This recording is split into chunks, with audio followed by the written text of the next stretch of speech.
Magandang morning, magandang umaga mga kajiping. Ito samahan nyo ako. Dito tayo sa dito pala kami sa paddle court, yung parang tennis. Ayan, nagre-repair kami ng ng yung mga bumuka na glue, yung bumitaw na glue. Ayan, ang tamang pag-repair ng paddle court mga kajiping ay ganito. Ayan. Kasi wala ka ng choice dito. Yan yung yung naka-open na yan. Wala ka ng choice kasi dala ng panahon yan kumbaga. Kaya ang gagawin, magtatabas ka ng ganito. Ito, yung ah,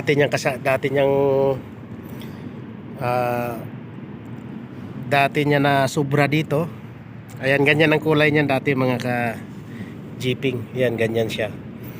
So nagtatabas kami. So ilalagay namin dito sa joint. Ayan, ipapakita ko sa inyo ha. Ayan siya, tinabas lang namin yan.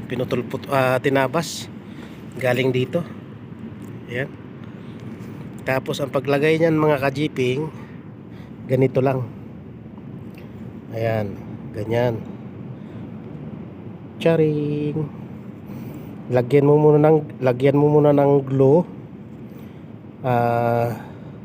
Yung glue na to mga ka-jeeping is kung sa atin yan ay rugby, pero maraming glue ang ganitong mga artificial grass. Pero sa mga ganitong part na mag re-repair ka, ganito ang gagawin mo. Para yung tinabas mo na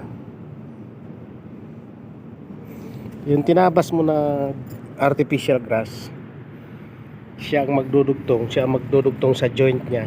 So pag nagdikit na yan ganyan mga ka-jeeping, so hindi mo na makikita yung joint. Wala ka ng joint makikita. Parang magiging isa na siya. So ganyan lang ang technique. Parang hinyo type na ganyan, wala kang makikitang joint, pero may joint yan mga ka-jeeping. So kaya sa mga repair kami talaga ang tinatawag, kasi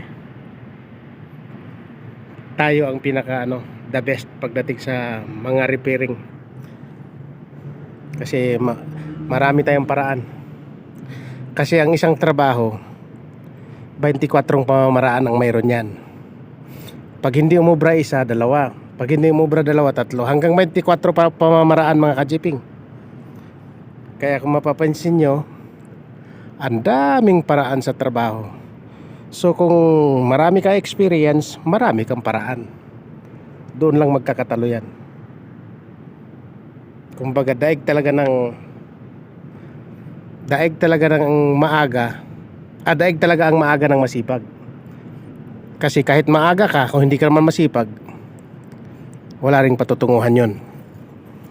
Kaya sipag at aga pag pinagsama, ikaw na. Edi wow.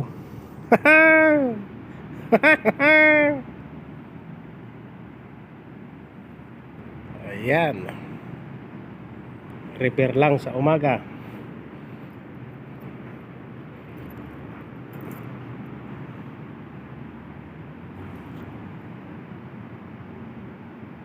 Diba?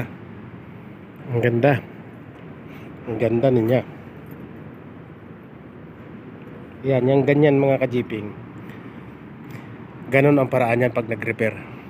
Glue, tapos yung tinabas. Diba? Ayan, ganyan lang muna mga ka-jeeping update natin for today's big view.